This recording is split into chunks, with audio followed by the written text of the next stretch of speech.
All right, let's dive right into this explainer. I want you to think for a second about the sheer, massive scale of global maritime trade. Every single day, thousands of these colossal vessels cross our oceans, and they are literally carrying the lifeblood of the global economy. We're talking millions of tons of cargo navigating through unpredictable waters, wild weather, and some seriously complex international jurisdictions. But behind this awe-inspiring logistical ballet, well, there's an underlying layer of immense financial risk and high-stakes drama. It's a world where the unexpected totally can and does happen. And that brings us to the invisible yet absolutely critical safety net that keeps global trade afloat. So, here is the big question. Who pays when a ship causes pollution or just becomes a complete wreck? It's a scenario literally no one wants to imagine.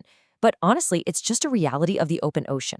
If a massive vessel suffers a catastrophic failure, spilling oil into pristine waters, or if it sinks and completely blocks a crucial international shipping lane, the financial and environmental toll is just staggering. We're talking costs skyrocketing into the billions in a matter of hours. So, if you really want to understand the mechanics of global trade, you have to ask, who actually holds the financial responsibility when the absolute worst-case scenario becomes reality? How do nations and shipping companies protect themselves from catastrophic ruin? Section 1. The Bharat Maritime Pool launch, covering India's first sovereign-backed maritime insurance. Okay, so the crucial starting point is understanding the what. The Department of Financial Services, the DFS, has officially launched the Bharat Maritime Insurance Pool, which we'll call the BMIP. What we are looking at here is India's very first sovereign-backed protection and indemnity insurance product. Let those words sink in for a second. Sovereign-backed, right?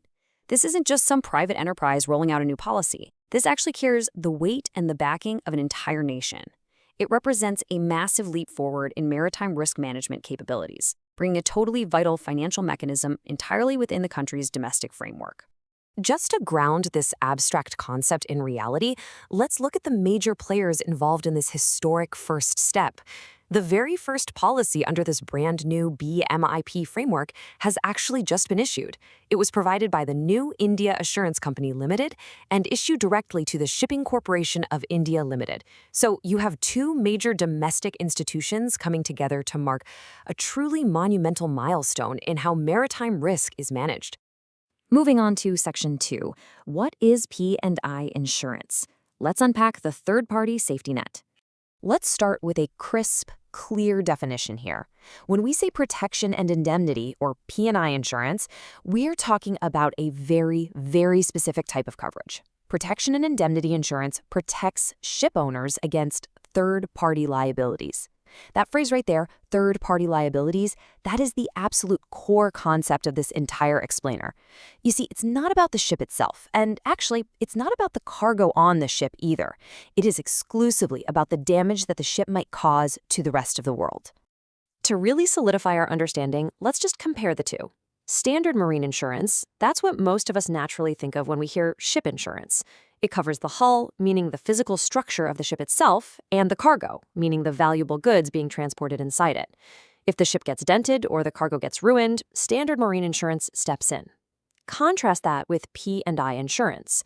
P&I is a completely different beast. Unlike standard marine cargo or hull insurance, P&I is entirely focused outward. It protects against those third-party liabilities we just mentioned. If the ship causes harm to people, to the environment, or to other property, P&I is the financial shield that deploys. It's kind of like the difference between insuring your own car against a dent versus insuring yourself against the massive damage your car might do if you crash it into someone else's house. Let's break down exactly what those outward-facing risks actually look like, because our source outlines 4 massive areas of third-party liability covered under this new product. First up, crew-related liabilities. If a crew member gets injured or worse while operating these massive floating cities, the ship owner is liable. This coverage steps in for those human-related crises. Second, cargo liabilities. Now keep in mind, this isn't about ensuring the cargo's value for the owner of the cargo. This is about the ship owner's liability if their mishandling of the cargo causes third-party damage during the voyage. Third, pollution liabilities. Guys, this is the big one. If a vessel leaks fuel or toxic chemicals into the ocean, the cleanup costs, the environmental fines, the economic impact on local communities, they are astronomical. P&I insurance is what covers that absolute environmental nightmare. And finally, fourth, wreck removal expenses. If a ship sinks in a busy harbor or a vital shipping channel, you can't just leave it there. It has to be safely extracted, which is an incredibly complex and expensive engineering feat. All of these represent potential maritime chaos that absolutely necessitates this highly specific coverage. All right, Section 3, the scale and capacity. We're talking about the muscle behind the BMIP. Because let's face it, global trade doesn't sleep, and neither do maritime disasters. A ship originating in India might run into severe trouble halfway across the globe in the middle of the night. That's exactly why this new product is backed by a 24/7 global port correspondent network.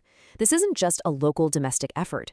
The BMIP relies on a round-the-clock worldwide web of local experts, legal minds, and port correspondents ready to deploy instantly, literally no matter where on the planet a crisis occurs. And I think this brilliantly illustrates the sheer financial weight of the operation, $1.5 billion US.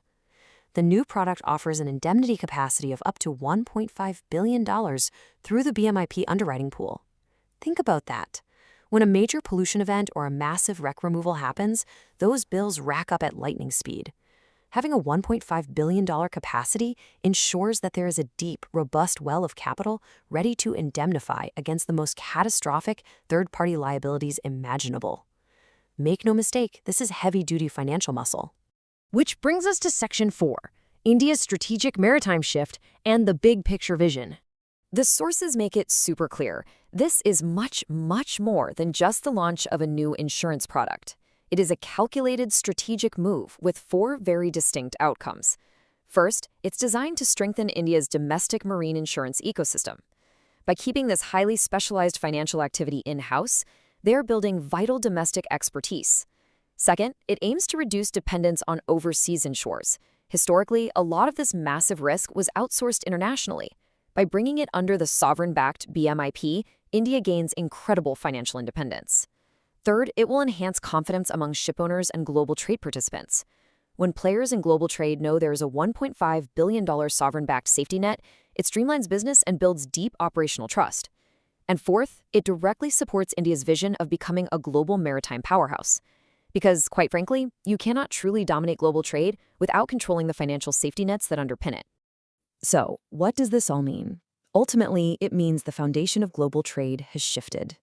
With its own robust, sovereign-backed $1.5 billion safety net covering the most complex third-party liabilities in global trade, the creation of the BMIP proves that controlling maritime risk is just as crucial as controlling the ships themselves.